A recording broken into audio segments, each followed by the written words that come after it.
Bismillahirrahmanirrahim. Assalamualaikum warahmatullahi wabarakatuh. Waalaikumsalam. Waalaikumsalam warahmatullahi wabarakatuh. Selamat pagi. Salam sehat selalu, salam tangguh.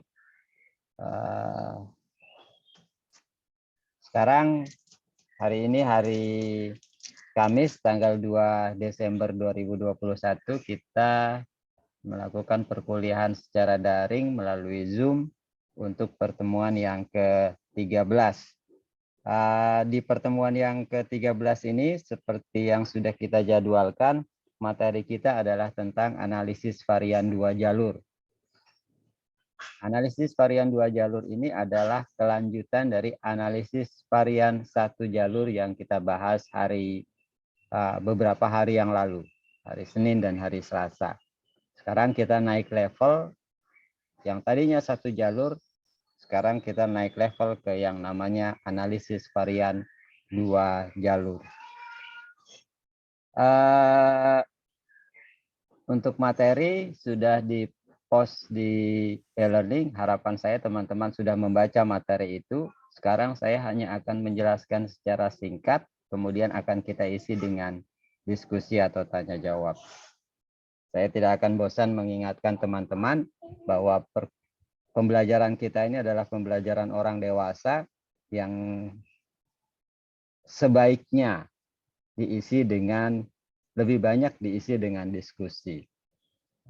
Jadi kalau satu orang saja yang ceramah, yang ngomong seperti saya, misalkan ngomong terus dari awal sampai akhir, apalagi dengan daring seperti ini, itu efektivitasnya akan kurang. Nanti akan kita isi dengan lebih banyak berdiskusi atau tanya jawab. Tapi sebelum kita berdiskusi, saya akan uraikan atau jelaskan secara singkat materi kita pada hari ini. Sebelum lanjut, suara saya bisa terdengar ya, teman-teman?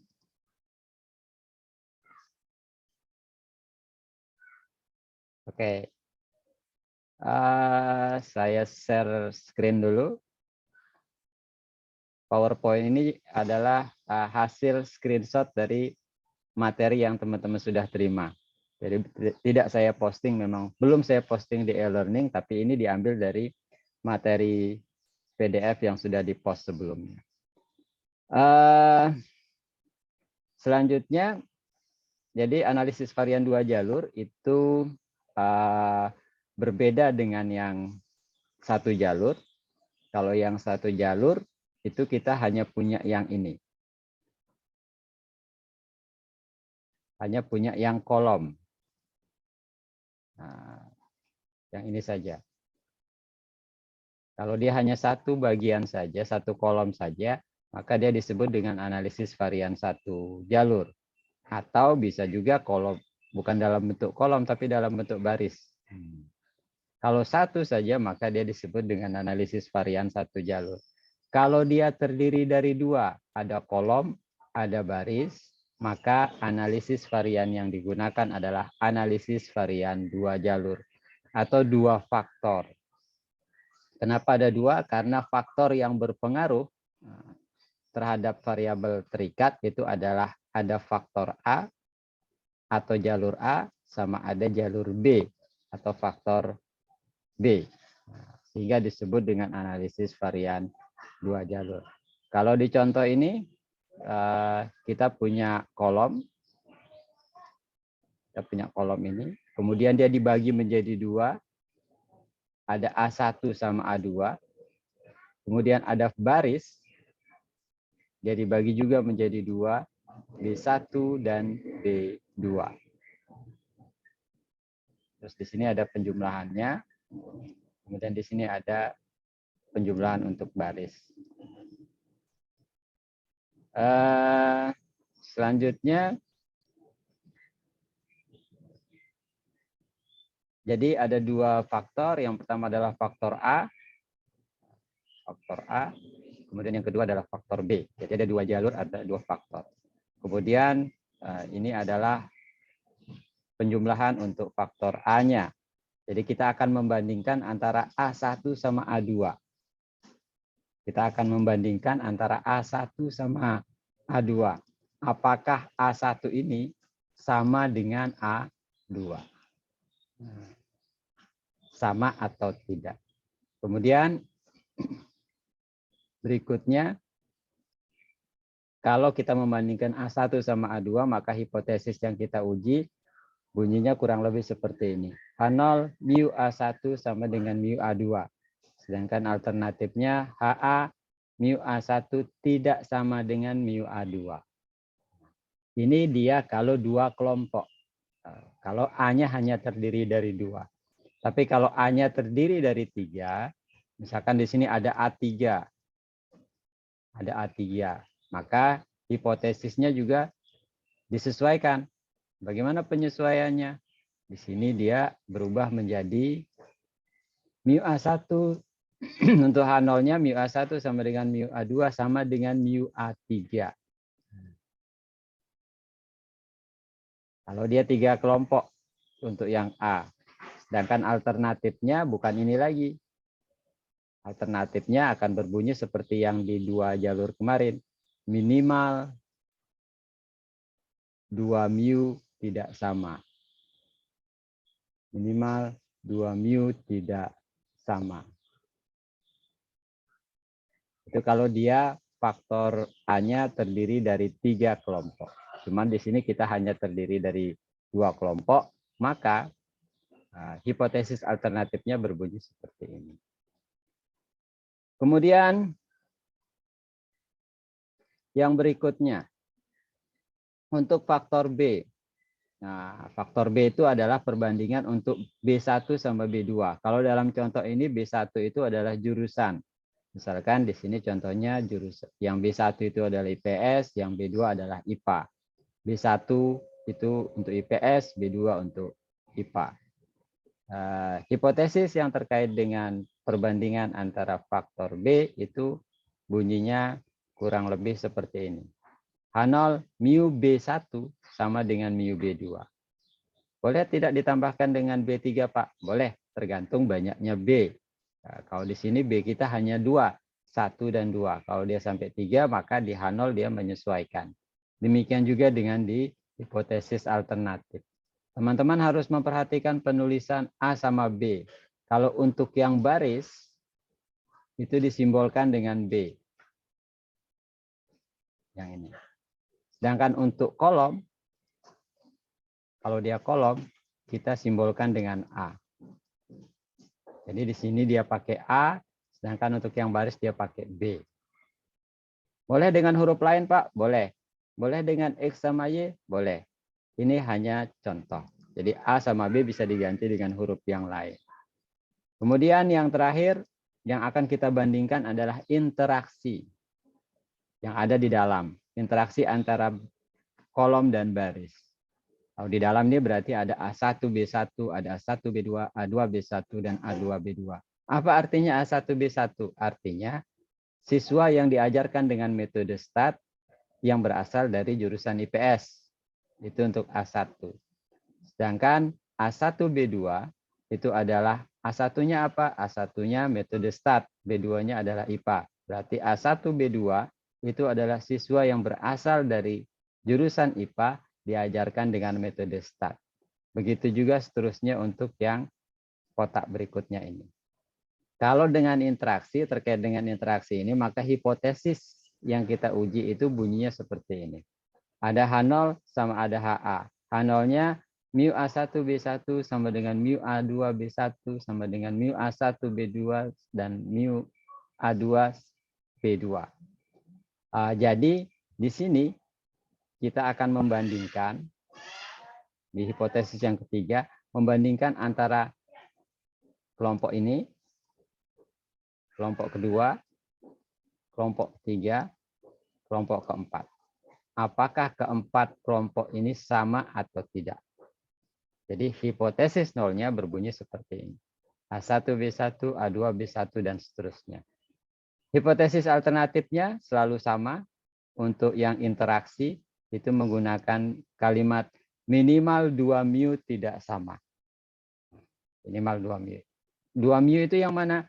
2 mu itu bisa jadi antara A1 sama B2, antara A2 dengan B2 atau pasangan yang lainnya. Itu untuk gambaran tentang analisis varian 2 jalur dan hipotesis yang akan kita uji. Yang perlu teman-teman ingat bahwa untuk ANAVA 2 jalur, berbeda dengan ANAVA 1 jalur kemarin, kalau ANAVA 1 jalur hanya satu hipotesis yang kita uji. Hanya satu hipotesis, sedangkan di analisis varian 2 jalur, maka hipotesis yang kita uji itu ada 3. Yang mana yang 3? Ada yang ini yang pertama, pengaruh faktor A, kemudian yang kedua adalah pengaruh faktor B, dan yang terakhir adalah pengaruh interaksi. Pengaruh interaksi. Jadi ada 3 hipotesis. Jadi kalau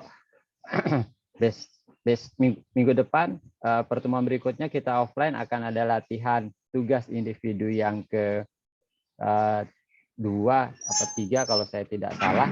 Itu nanti tugasnya adalah analisis varian 2 jalur. Jadi teman-teman meminta melakukan analisis data menggunakan ini, ada datanya, pengerjaannya, maka menggunakan pengujian hipotesis yang 3 ini. Oke, selanjutnya. Sebelum kita lanjut, ada yang mau ditanyakan?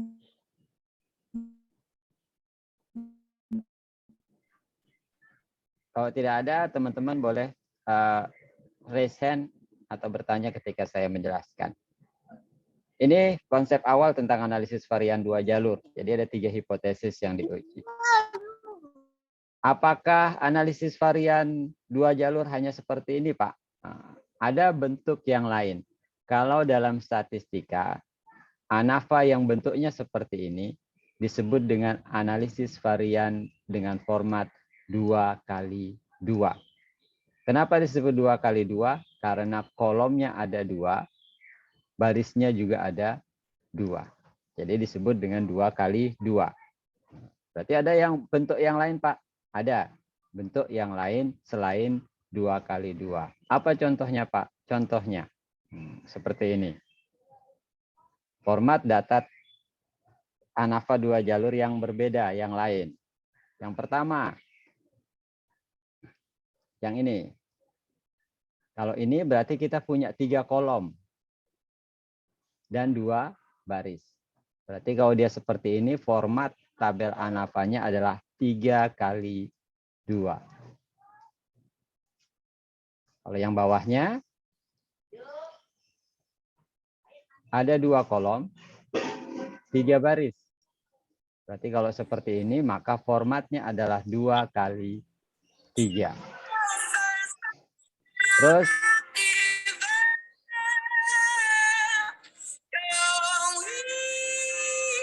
yang terakhir.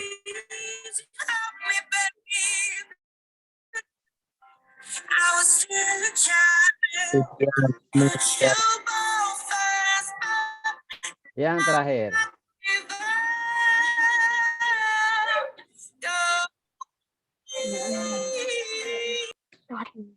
Iya.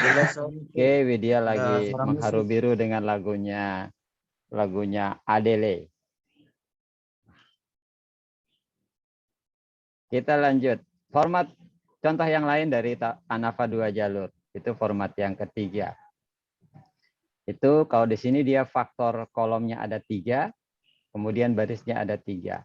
Kalau seperti ini dia disebut dengan format 3x3. 3x3. 3x3. Ada 3 kolom, ada 3 baris.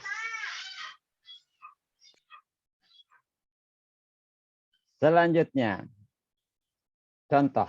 Nah, di materi juga sudah disampaikan contoh ini. Contohnya adalah seorang peneliti ingin mengetahui pengaruh metode belajar kooperatif dan jurusan.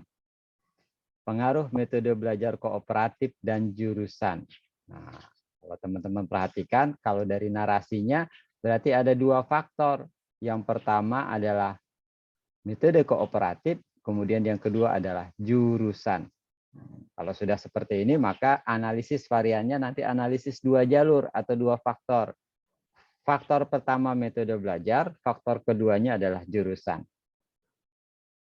Kemudian pengaruh metode belajar dan jurusan terhadap hasil belajar siswa dalam mata pelajaran bahasa Inggris. Jadi ceritanya ini ada 2 kelas. Yang satu adalah kelas IPS, yang satu adalah kelas IPA. Dari kelas IPS ini dibagi menjadi 2 kelompok. 2 kelompok. Kelompok apa saja? Kelompok yang diajarkan dengan metode STAT, kemudian ada yang diajarkan dengan metode Jigsaw. Dua-duanya ini adalah metode belajar kooperatif. Apa itu metode belajar kooperatif? Metode belajar yang di mana siswa dibagi menjadi beberapa kelompok. Itu kooperatif. Jadi IPS, untuk siswa kelas IPS, dia dibagi menjadi 2 kelompok. Yang pertama diajarkan dengan metode STAT, kemudian yang kedua diajarkan dengan metode Jigsaw. Seperti apa STAT sama Jigsaw? Teman-teman bisa browsing sendiri. Kemudian kelompok yang kedua adalah siswa yang berasal dari jurusan IPA. Sama seperti yang IPS, yang IPA juga dibagi menjadi 2 kelompok. Yang pertama adalah kelompok yang diajarkan dengan metode STAT, dan yang kedua diajarkan dengan metode Jigsaw. Kemudian setelah mereka diajarkan dengan kedua metode, setelah berapa waktu diberikanlah tes. Tes bahasa Inggris. Tesnya kemudian dikoreksi, diperoleh nilai tes. Ini nilai tes untuk masing-masing kelompok. Oke, ini adalah nilai tes untuk masing-masing kelompok. Jadi data yang kita analisis ini adalah data hasil tes di contoh ini. Data hasil tes setelah siswa diberikan perlakuan.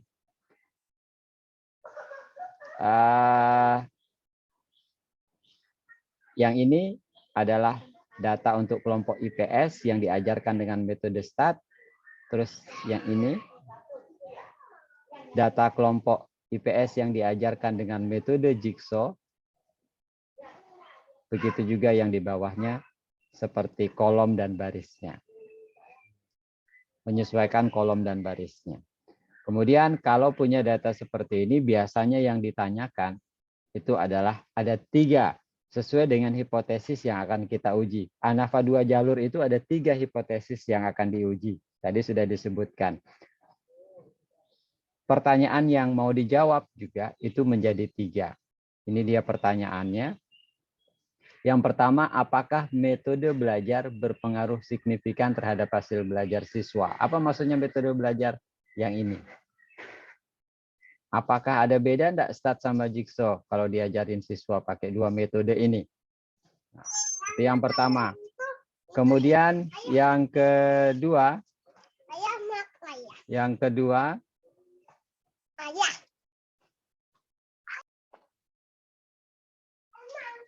kita lanjut. Ada 3 pertanyaan. Tadi yang pertama mengenai pengaruh metode belajar. Pengaruh yang ini. Kemudian yang kedua, pengaruh jurusan. Pengaruhnya yang ini. Terus yang ketiga, interaksi. Interaksi berarti yang di dalam kotak. Antara kelompok A1B1, A1B2, A2B1, dan A2B2. Jadi itu yang ingin kita bandingkan untuk yang pertanyaan yang ketiga.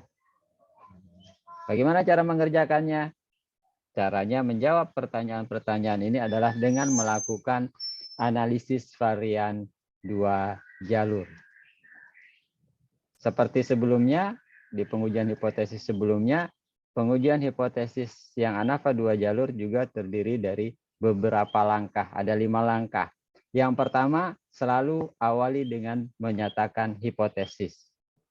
Kalau tadi di depan, hipotesis yang kita uji dalam ANAFA 2 jalur itu terdiri dari 3.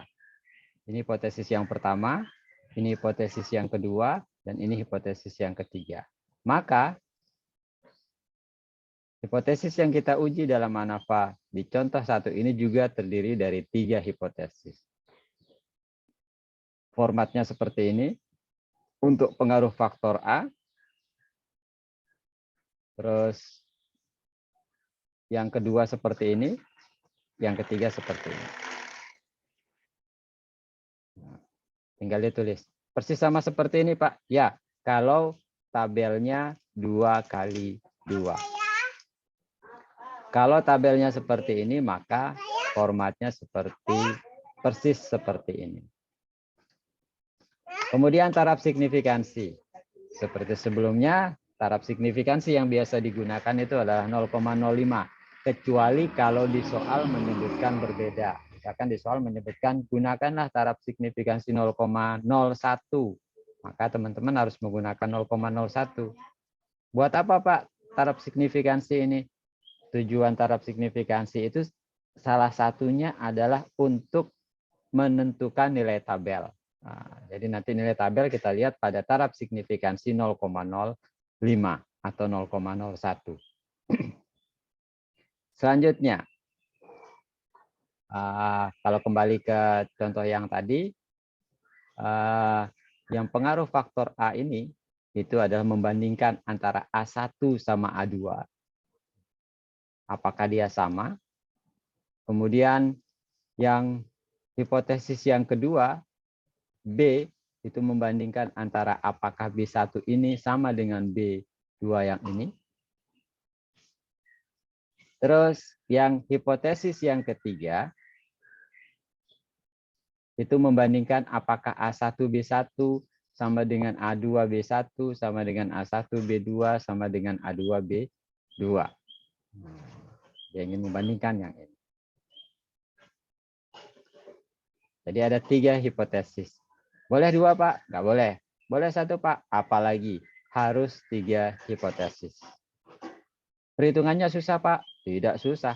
Gampang. Kalau dilihat baru susah. Kalau dihitung dia gampang. Hitungnya bagaimana, Pak? Pakai kalkulator atau pakai Excel. Nanti kita akan belajar menghitung menggunakan Excel. Sarannya untuk ANAFA 2 jalur, teman-teman usahakan menggunakan Excel. Kalau kenapa Excel? Karena dia jauh lebih praktis. Kalau pakai kalkulator juga bisa, tapi butuh waktu yang lebih lama. Oke, kemudian tahap langkah berikutnya dalam pengujian hipotesis adalah menentukan kriteria keputusan. Karena ada 3 hipotesis yang kita uji, maka kriteria keputusannya juga ada 3. Kriteria keputusan pertama, kriteria keputusan kedua untuk hipotesis kedua, kriteria keputusan ketiga untuk hipotesis ketiga. Susah, Pak, nyarinya? Tinggal buka tabel F. Tinggal buka tabel F. Contohnya, misalkan untuk kriteria keputusan yang pertama. Sama seperti ANAFA 1 jalur, kriteria keputusannya itu selalu bunyinya kayak gini. H0 ditolak jika F hitung lebih besar dari F tabel. Ingat, H0 ditolak jika F hitung lebih besar dari F tabel. Tanda lebih besar itu tidak boleh diganti. Tanda lebih besar ini tidak boleh diganti. Tidak boleh diganti dengan lebih kecil atau tidak sama dengan atau tanda yang lain. Harus lebih besar. Ya. Jadi kalau teman-teman ganti dengan lebih kecil, salah. Di langkah ini teman-teman tidak memperoleh nilai. Jadi kriteria keputusan untuk ANAFA itu selalu F hitung lebih besar dari F tabel. F hitungnya berapa? F hitungnya nanti kita cari melalui perhitungan. Yang harus kita cari terlebih dahulu itu adalah nilai F tabel. Bagaimana cara mencari F tabel? Patokannya adalah 3 ini. Ada taraf signifikansi, ada derajat bebas pertama, dan derajat bebas kedua. Taraf signifikansi tadi disebutkan di soal 0,05. Kemudian DB1, DB pertama itu diperoleh dari 2 kurang 1. 2 kurang 1 itu apa? 2 kurang 1 itu dari NA. NA itu apa? NA itu banyaknya kolom.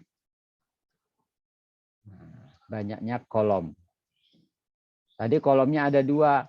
Berarti 2 kurang 1. Maka dia di sini 2 kurang 1. Itu untuk yang DB1 untuk hipotesis pertama. Kemudian untuk DB2-nya rumusnya ini.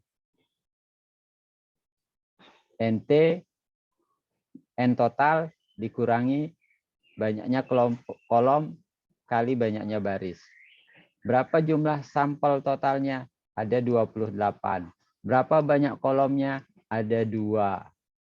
Berapa banyak barisnya? Ada 2. 2 kali 2 sama dengan 4. 28 kurang 4. Ketemunya 24. Jadi kita melihat nilai tabel untuk hipotesis pertama itu pada taraf signifikansi 0,05 dengan dB 1 dan 24. Sama seperti ANAFA satu jalur, melihatnya adalah di tabel F. Jadi kita buka dulu tabel F-nya. Kita buka tabel F. Tabel F juga sudah di post di e-learning sama seperti tabel F pada ANAFA satu jalur. Saya share screen lagi untuk yang tabel F-nya. Tabel F. Oke, ini dia tabel F-nya. 0,05. Taraf signifikansi atau probabilitas 0,05. Kemudian turun ke bawah. Nah, tadi di perhitungan derajat bebas, kita punya DB1 itu sama dengan 1. Sedangkan DB2-nya 24. Berarti ini kita lihat di DB1-nya yang ini. Terus turun ke bawah ke baris 24. Ini turun. Ini dia nilainya. 4,26. 4,26. Ini DB1 turun ke bawah sampai baris 24 untuk DB2-nya. Nilai tabelnya adalah yang ini. Jadi nilai tabel untuk hipotesis pertama adalah 4,26. 4,26.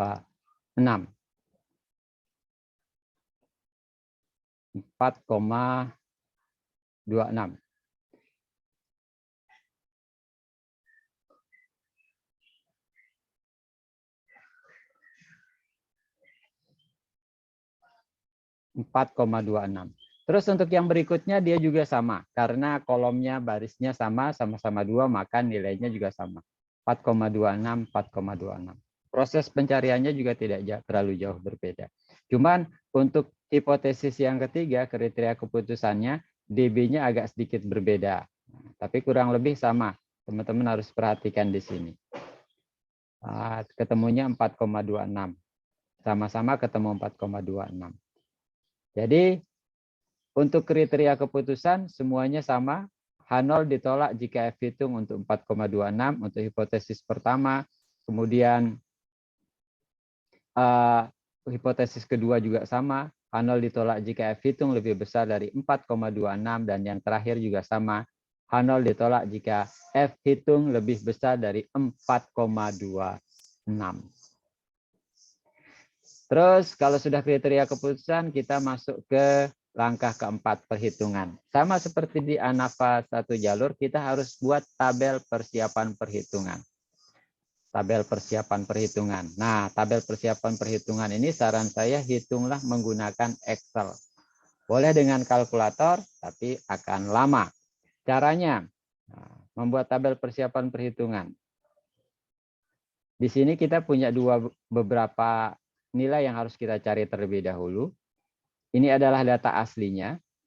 Ini adalah nilai kuadratnya. Jadi 8 dikuadratkan itu ketemunya 64. 8 kuadrat ketemunya 64. 7 kuadrat ketemunya 49. Oke, begitu seterusnya. Terus setiap hasil perkalian pengkuadratan kita jumlahkan. Yang ini kita jumlahkan ketemunya 55. Yang ini, yang hasil kuadrat tadi kita jumlahkan ketemunya 435. Begitu juga yang ini, kita jumlahkan ketemunya ini. Terus itu untuk yang kolomnya. Sekarang yang barisnya yang ini. 104 dapatnya dari mana, Pak?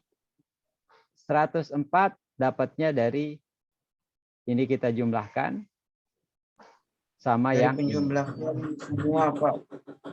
Ya, Dari J1 ya, dari sini sama sini. Atau 104 kita peroleh dari ini sama ini. 55 tambah 49 ketemunya 104. Terus 345 dapatnya dari mana, Pak? Dapatnya dari sini. 435 tambah 345.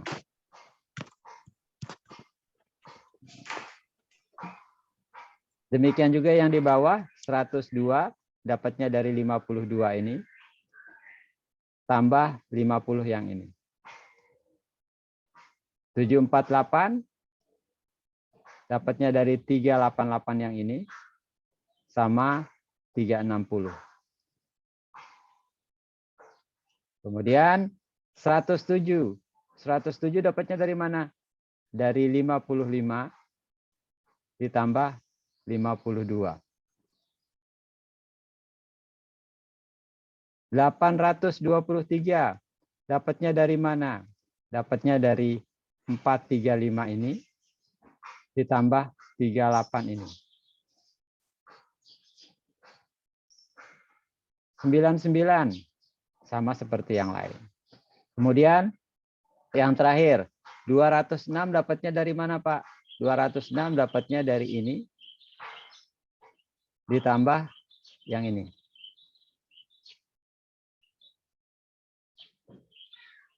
(1.528) dari mana, Pak? Dari 345 ditambah 748. Tinggal kita jumlahkan, tambahkan. Kemudian beberapa hasil penjumlahan itu kita masukkan ke dalam tabel seperti ini. Ke dalam tabel yang ringkasannya. Ada sigma YI diambil dari 55, ketemunya diambil dari tadi 49 dan seterusnya. Rata-ratanya untuk yang rata-rata tidak ada di tabel yang tadi, ini diperoleh dari 55 dibagi 7. 7 ini diperoleh dari 49 dibagi 7. Begitu seterusnya sampai yang terakhir. Kemudian penjumlahannya itu juga sama seperti kita ambil ya, dari yang tabel yang di atas. Kemudian kalau sudah membuat tabel persiapan perhitungan, bantuan perhitungan, kita lanjutkan dengan perhitungan jumlah kuadrat. JK itu singkatan dari jumlah kuadrat. Kalau di ANAFA hanya ada 3 JK, JK total, JKA, sama JK dalam. Kalau di ANAFA 2 jalur, dia agak sedikit lebih banyak. Nah, tapi semuanya perhitungannya gampang. Yang penting dihitung. Kalau tidak dihitung itu yang susah. Kalau tidak dihitung mau sampai kiamat, sampai rambut kalian berubah menjadi putih, tidak akan ketemu hasilnya. Yang jelas harus dihitung. Yang pertama harus dihitung itu adalah jumlah kuadrat total. Jumlah kuadrat total. Jumlah kuadrat total rumusnya ini, angka-angkanya ini. 1528. Dapatnya dari mana? Kita ambil dari sini.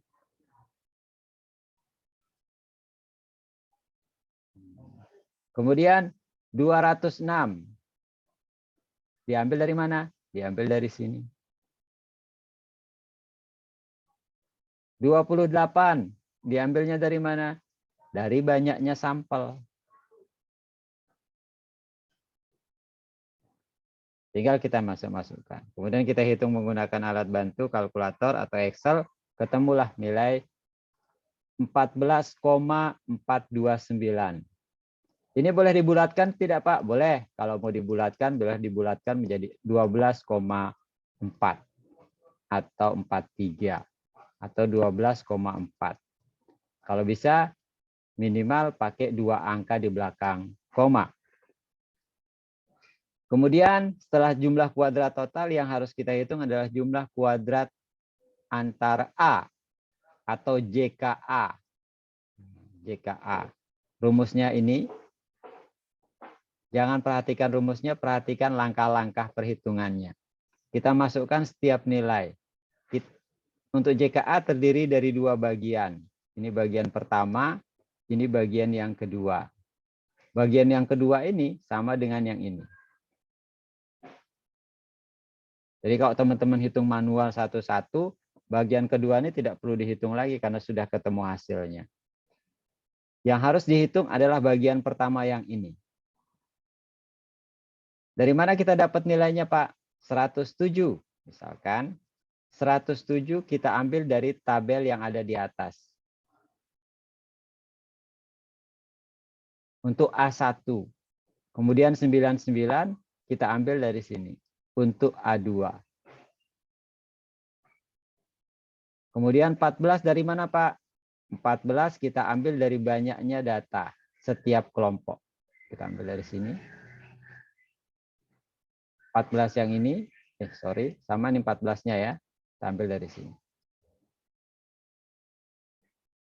Kemudian hitung dengan kalkulator atau dengan Excel. Sekali jalan bisa ketemu 2,286. Atau kalau dibulatkan menjadi 2,29. Boleh dibulatkan, Pak? Boleh. Boleh ditulis semua, Pak? Jangan. Kalau misalkan ketemunya 2,2867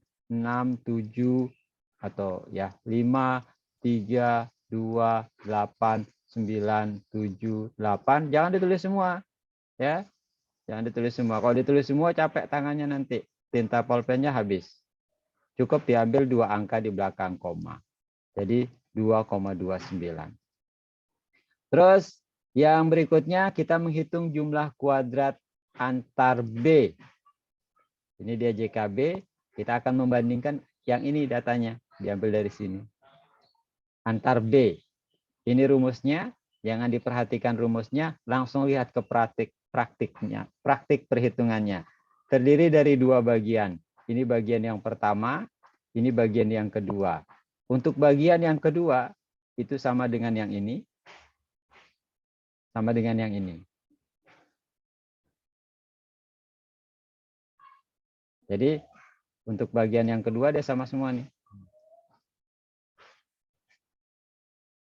Sama ya. Jadi tidak perlu kita hitung lagi. Yang harus dihitung itu adalah bagian yang pertama, yang ini. 104 dapatnya dari mana, Pak? 104 dapatnya dari sini. 14 dari mana, Pak? 14 dapatnya dari sini. 102 dari mana, Pak? Dari yang sini. Masukkan ke rumus, hitung dengan Excel atau kalkulator, ketemu 0,143. Atau kalau dibulatkan 0,14. Kalau sudah, kita sudah selesai pada bagian yang tersulit dalam perhitungan. Terus yang berikutnya adalah AB. Masih ada ternyata, masih ada 2. AB sama dalam.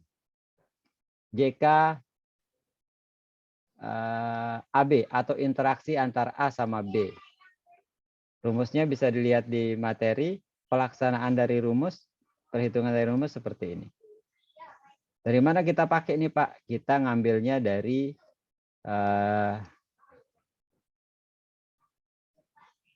untuk yang ini kita ambilnya dari yang ini.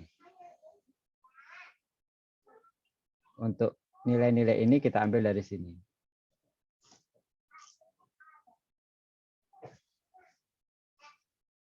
Setiap interaksi antar kolom dan baris. Setiap sel, setiap kotak. Contoh, 55 dapatnya dari mana? 55 kita ambil dari sini. 49 kita ambil dari sini. 52 kita ambil dari sini. 50 dari sini. Kemudian dikuadratkan, dibagi dengan banyaknya data. Perhatikan, banyaknya data di sini ada 7. Dari mana 7? 7 ngambilnya dari sini. Jadi 7 ini diambil dari banyaknya setiap sel atau setiap kelompok. Banyaknya ada 7. Jadi dia sama semua. Boleh dia beda, Pak? Boleh. Tapi di contoh ini dia sama. Kemudian yang 206 itu masih sama dengan yang ini. Masih sama dengan yang ini. Masih sama dengan yang ini. Tapi kan itu mah biru sepeda. Kemudian dimasukkan ke kalkulator atau Excel, ketemunya ini. Kemudian ada dikurangi JKA, dikurangi JKB. Yang JKA 2,286 itu diambil dari sini. Kemudian yang B diambil dari sini. Dihitung dengan kalkulator ketemunya 0,571. Atau kalau dibulatkan menjadi 0,57. Kemudian yang terakhir untuk perhitungan jumlah kuadrat. Disebut dengan jumlah kuadrat dalam. Ini yang paling mudah dari jumlah kuadrat yang di atas. Kita tinggal mengurangkan. Ini dikurangi ini, dikurangi ini, dikurangi ini. Ketemunya 9,429. Kalau dibulatkan jadi 9,43. Kalau sudah menghitung jumlah kuadrat, kita sudah sampai pada bagian yang paling sulit dalam perhitungan. Selanjutnya, langkah selanjutnya setelah menghitung jumlah kuadrat adalah menghitung derajat bebas. Nah, untuk derajat bebas, ini sebenarnya sudah kita hitung di penentuan kriteria keputusan. Jadi ini tinggal kita tuliskan ulang saja di sini. Itu derajat bebas. Kemudian yang berikutnya adalah menghitung rata jumlah kuadrat. Bagaimana cara menghitungnya? Nah, rumusnya seperti ini. Ini masing-masing rumusnya. Tinggal kita masukkan nilai JK dan DB-nya. Nilai JK dan DB-nya. Misalkan untuk RJKA ketemunya 2,286 dibagi 1. 12. Ya sudah setengah 12. Jadi sampai di rata jumlah kuadrat. Ini tinggal kita masukkan nilai JK sama DB-nya. Jadi harus berpasangan teman-teman ya. Kalau kita mau mencari RJKA, maka jumlah kuadrat yang digunakan adalah JKA juga. DB-nya juga DBA. Tidak boleh yang lain. Kalau kita menghitung RJK untuk B, kita harus pakai JKB-nya. DB-nya juga pakai DB yang punyanya B. RJKAB, rata jumlah kuadrat untuk interaksi A dan B. Kita harus pakai JK interaksinya juga sama DB interaksinya juga. Kemudian yang RJKD, kita pakai JK dalam sama DB dalam. DB dalam itu 24, dapatnya dari mana? Dapatnya dari sini. DBD. Jadi teman-teman, statistik itu mengajar kita untuk berpikir sistematis ya. Tidak bisa teman-teman menghitung RJK ini kalau belum menghitung jumlah kuadratnya. Jadi harus jumlah kuadrat dulu. Sebelum jumlah kuadrat apa Pak? Buat tabel persiapannya. Tabel persiapan setelah selesai baru jumlah kuadrat. Setelah jumlah kuadrat baru derajat bebas. Setelah derajat bebas baru RJK. Tidak bisa teman-teman punya data langsung menghitung RJK, tidak bisa.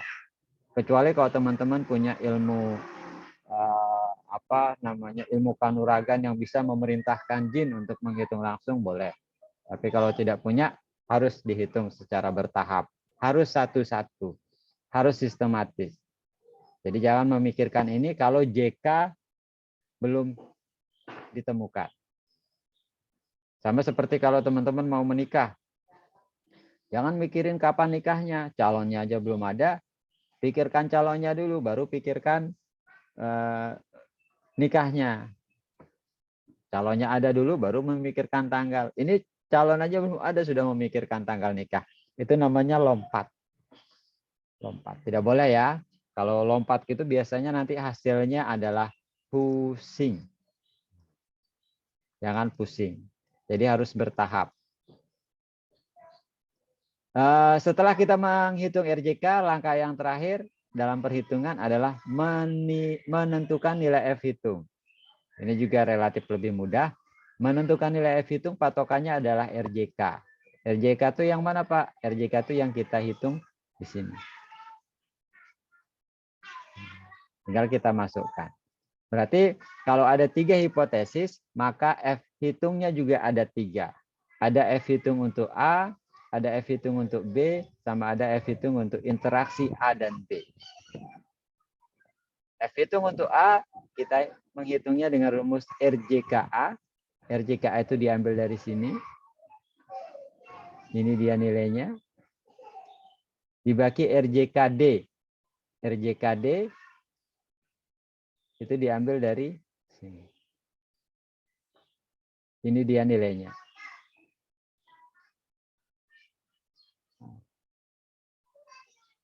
Demikian juga untuk yang berikutnya.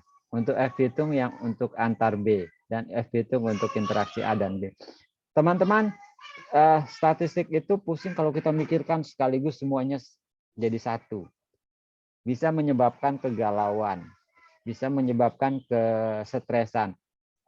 Biar tidak galau, hitunglah dia satu persatu. Teman-teman mungkin pernah merasakan galau.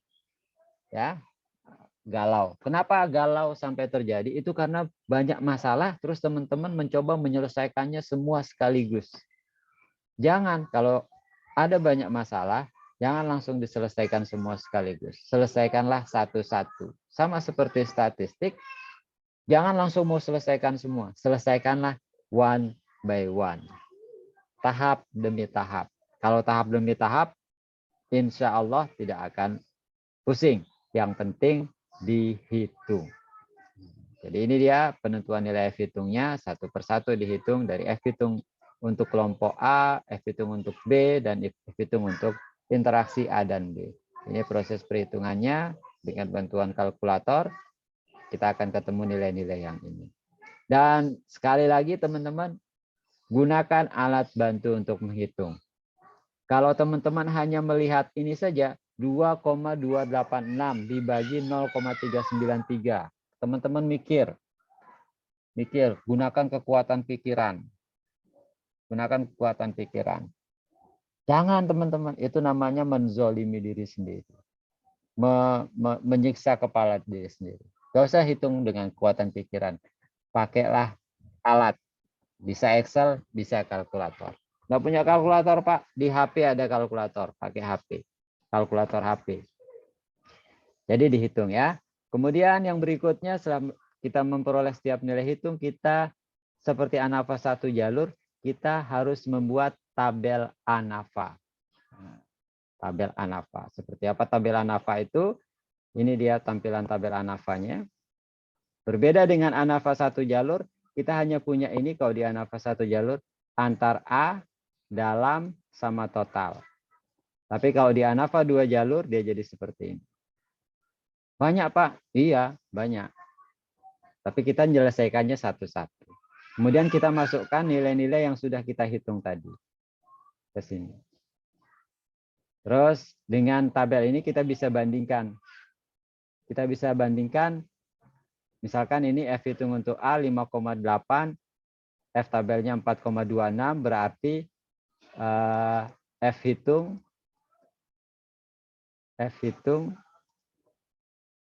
lebih besar dari F tabel. F tabel. Keputusannya jadi seperti ini. Karena keputusannya ini, kesimpulannya jadi berbunyi seperti ini.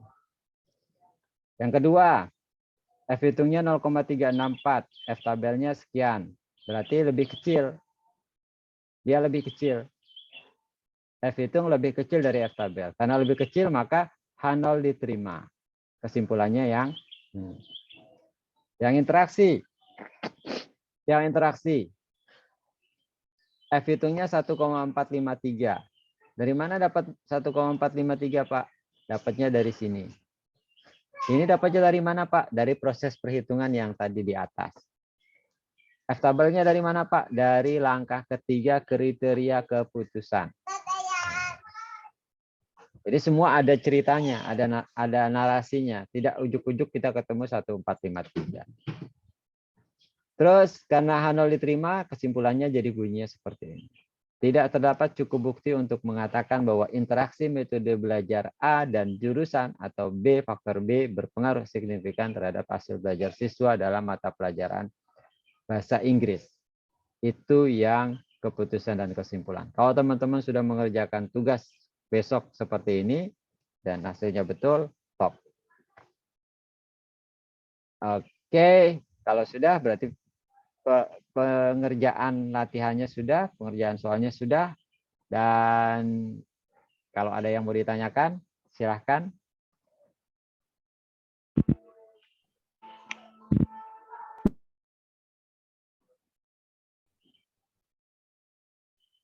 Kalau ada yang mau ditanyakan, Saya Pak mau bertanya. ya boleh, Mbak Dilanti. Pak bisa nggak diulang cara ngitungnya tuh masih bingung. Yang mana? Yang di perhitungan. Yang perhitungan. Iya Pak. Yang perhitungan. Sudah coba dihitung, Mbak?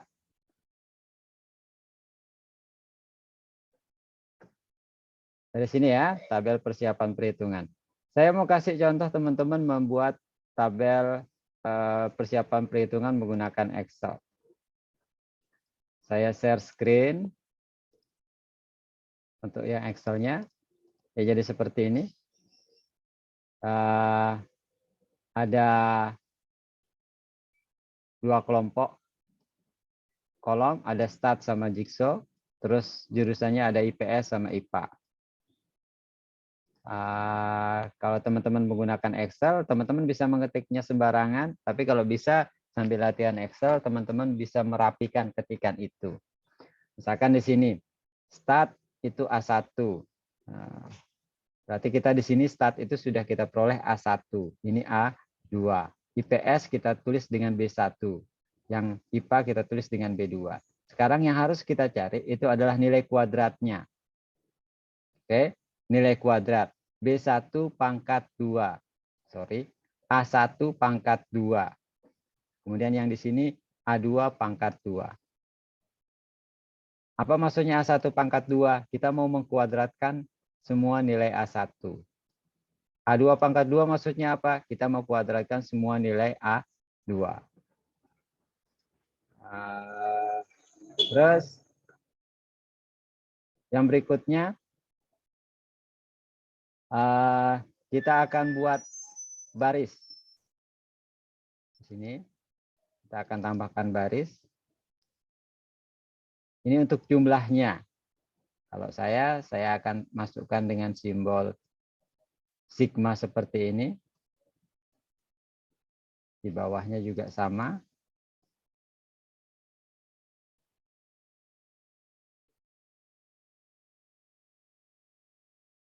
Terus yang ini saya rapikan sedikit. Jadi seperti ini nanti akan saya tebalkan.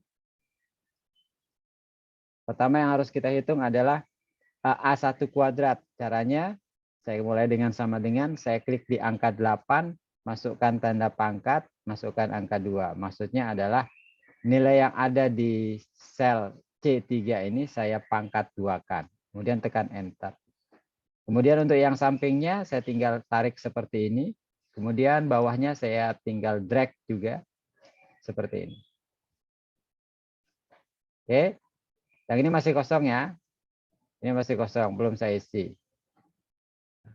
Ini juga masih kosong, belum saya isi. Terus berikutnya untuk yang B2. Kita cari nilai kuadratnya sama.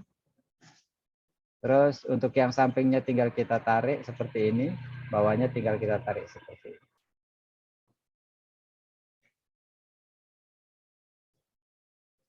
Oke.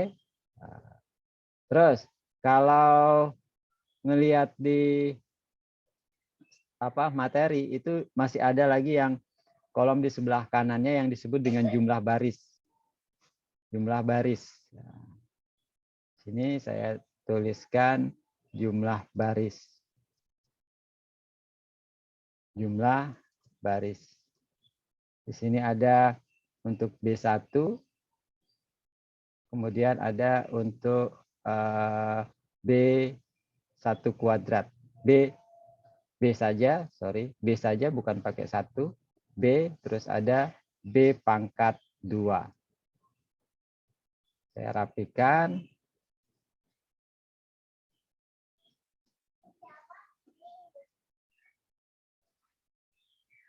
Ini sekalian teman-teman bisa belajar menggunakan Excel. Kalau orang AP itu nanti kan kerjaannya kantoran. Jadi kalau bisa familiar sama Excel. Ini saya format seperti ini. Yang kan dia serba hitam. Kopinya serba hitam. Di dalamnya serba hitam. Terus untuk B, jumlah B, pertama saya akan menjumlahkan untuk yang belum dikuadratkan. Yang ini. Jadi saya ketik sama dengan, kemudian sum, buka kurung, saya blok data yang ini. Enter. Kemudian yang B kuadratnya sama, tapi untuk yang nilai yang sudah dikuadratkan. Enter. Kemudian yang bawahnya, untuk yang B2 juga sama.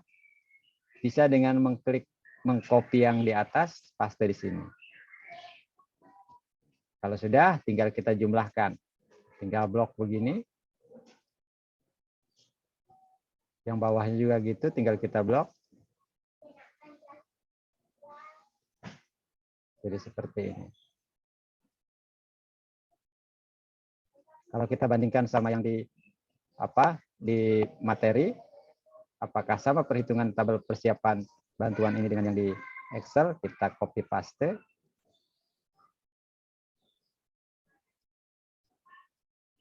Jadi seperti ini. Oke, saya kasih highlight. 55 itu sama dengan yang ini.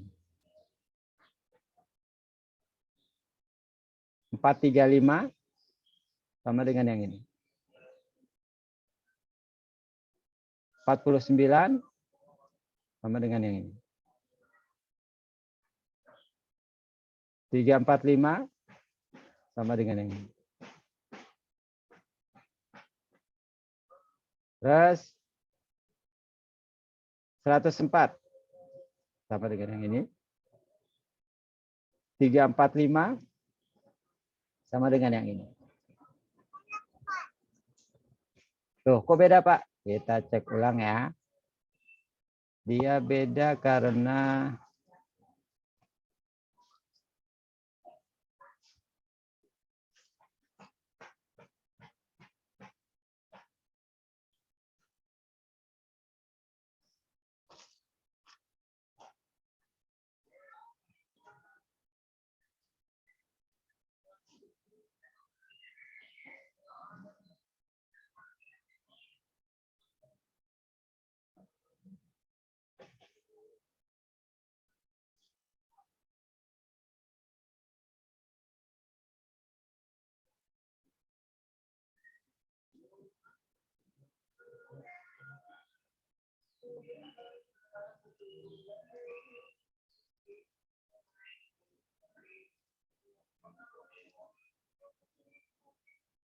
ya, yang betul ini ya, 780 jadi bukan 345. Yang betul adalah 780 bukan 345.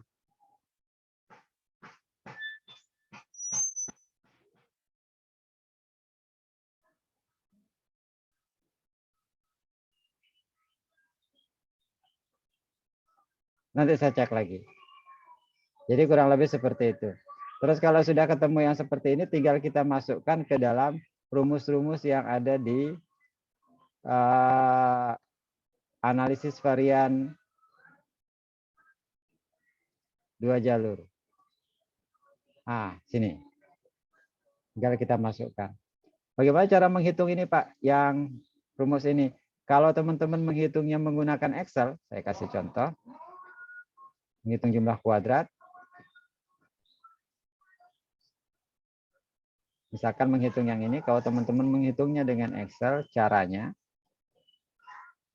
misalkan untuk jumlah kuadrat total, sama dengan masukkan angkanya 1528 dikurangi 206 pangkat 2 dibagi 28. Enter. Ketemu 12,4286. Ini sama dengan yang ini. Oke, itu untuk yang JK totalnya. Sekarang yang JKA. Kalau kita menghitung dengan Excel untuk yang ini, caranya selalu awali dengan sama dengan, misalkan saya ketikkan di sini, sama dengan, kemudian masukkan tanda kurung 2 kali. Terus angka yang pertama kita masukkan adalah 107 pangkat 2 dibagi 14, tutup kurung, ditambah,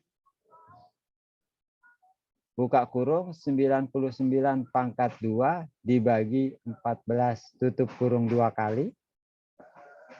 Terus dikurangi, buka kurung, 206 pangkat 2 dibagi 28, tutup kurung. Kalau sudah, tekan enter.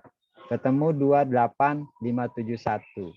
Ini kalau kita bulatkan jadi 3 angka belakang koma.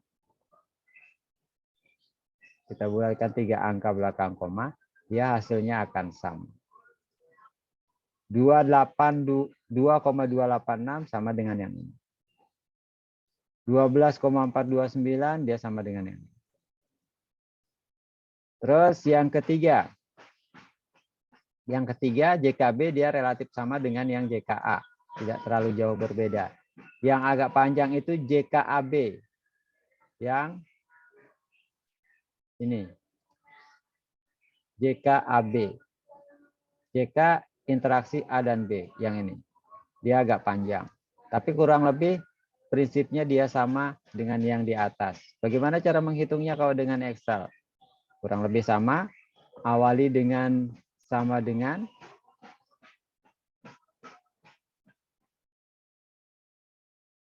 Awali dengan sama dengan. Kemudian buka kurung 2 kali. Terus masukkan angkanya 55 pangkat 2 dibagi 7. Tambah, buka kurung lagi, 49 pangkat 2 dibagi 7, ditambah, buka kurung lagi, 52 pangkat 2, jangan lupa pangkat 2-nya dibagi 7, terus tambah yang terakhir, 50 pangkat 2 dibagi 7, kemudian dikurangi. Di sini tutup kurungnya 2 kali. Di sini ada tanda kurung juga. Terus di sini ada kurungnya 2 kali. Teman-teman, kalau teman-teman salah dalam memasukkan tanda kurung, dia hasilnya akan kadang-kadang error, tidak ketemu nilainya. Jadi tanda kurung itu sangat penting. Kita sudah dapat yang bagian yang pertama. Sekarang bagian yang kedua. 206 kuadrat dibagi 28. Ada tanda dikurang di sini, dikurangi, buka kurung, 206 pangkat 2 dibagi 28, tutup kurung. Kemudian dikurangi lagi. Di sini ada tanda dikurangi. Dikurangi 2,286, masukkan angka 2,286. Kemudian dikurangi lagi. Ada tanda kurang 0,143. Kalau sudah, tekan enter. Ketemu 0,571.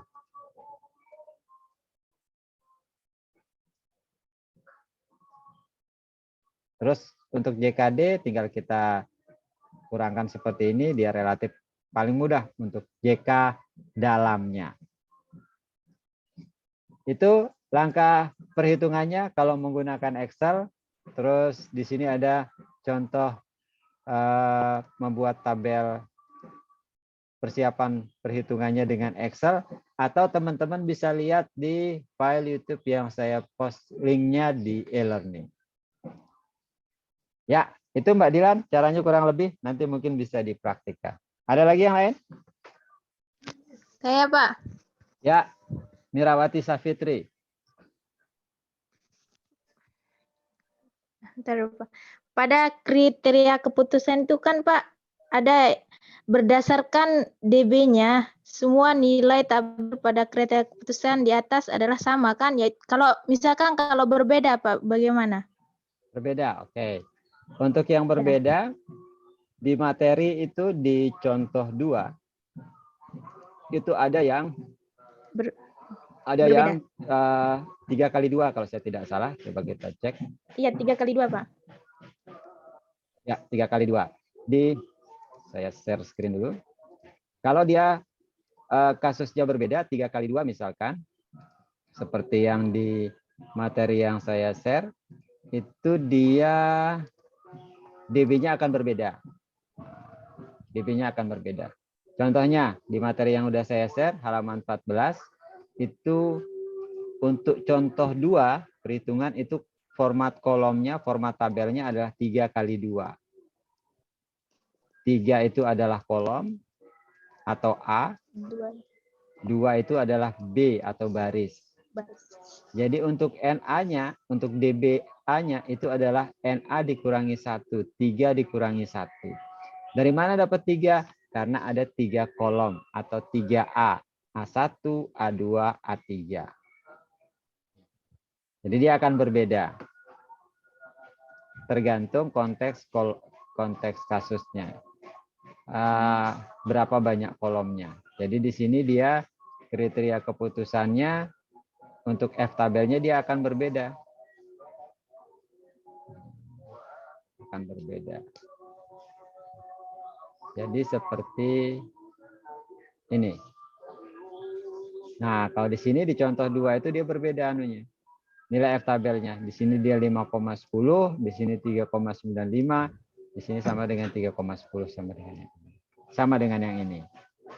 Jadi itu ya, kalau dia berbeda format tabel ANAVA-nya, maka nilai F tabelnya juga akan ada yang berbeda. Oke, ada lagi? Pak.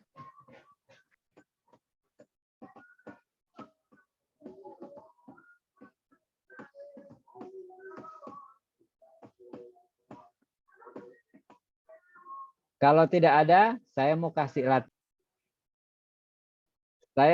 latihan. Kalau ada yang bisa mengerjakan sekarang dalam waktu 30 menit, saya akan catat sebagai calon mahasiswa yang akan dapat nilai A.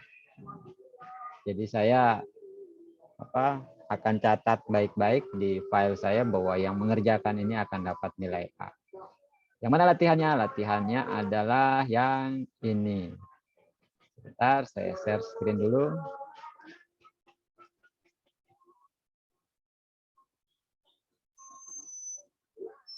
Ya, ini dia latihannya. Jadi, seorang mahasiswa prodi AP semester akhir sedang melakukan penelitian skripsi dengan judul Pengaruh Gaya Kepemimpinan dan Gender terhadap Motivasi Kerja Pegawai. Jadi, judul-judul ini adalah judul-judul skripsi mahasiswa AP contohnya, ya. Kemudian ada 2 tipe gaya kepemimpinan yang diteliti. Pertama partisipatif, kedua karismatik. Gendernya ada 2, laki-laki dan perempuan. Oke, terus kalau dilihat dari tabelnya, maka tabelnya ini adalah tabel 2x2 sesuai dengan contoh pembahasan kita tadi. Nah, perintahnya adalah lakukanlah analisis varian 2 jalur untuk menjawab pertanyaan-pertanyaan berikut. Ini dia pertanyaannya. Terus berapa lama waktu mengerjakan? Mengerjakannya 30 menit. Jadi dari jam 12 sampai 12.30. Dikerjakan sekarang. Kalau yang 30 menit nanti saya akan tanya, siapa yang mau presentasi hasil? Yang mau, yang sudah dan mau silahkan angkat tangan. Dan ingat, jangan takut salah. Oke? Oke, itu selamat mengerjakan. Untuk sementara recording saya pause sambil menunggu azan zuhur selesai. Nanti kita ketemu lagi di setelah azan zuhur sekitar jam 12.20. Oke, teman-teman. Jadi ini datanya, ini latihannya, silahkan dikerjakan.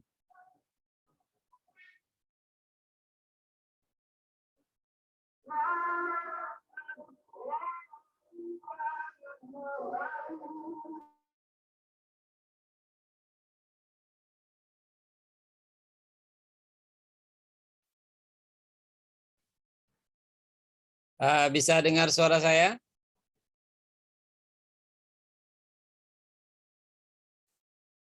Bisa? Bisa, Pak. Oke, kita lanjut. Ada yang mau mencoba mengerjakan?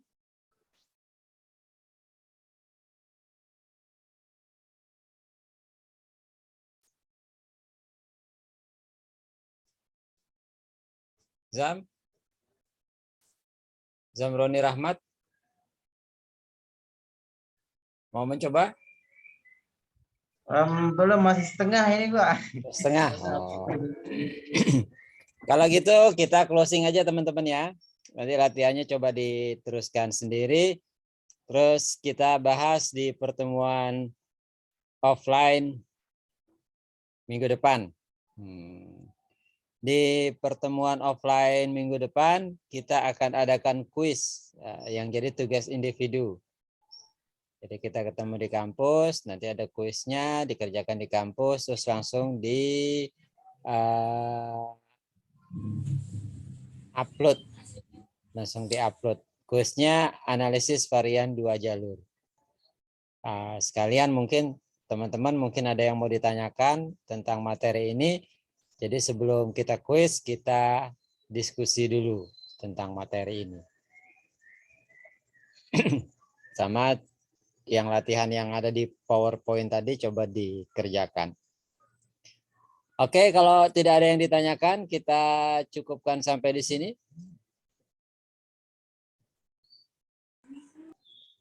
Oke, kita cukupkan sampai di sini.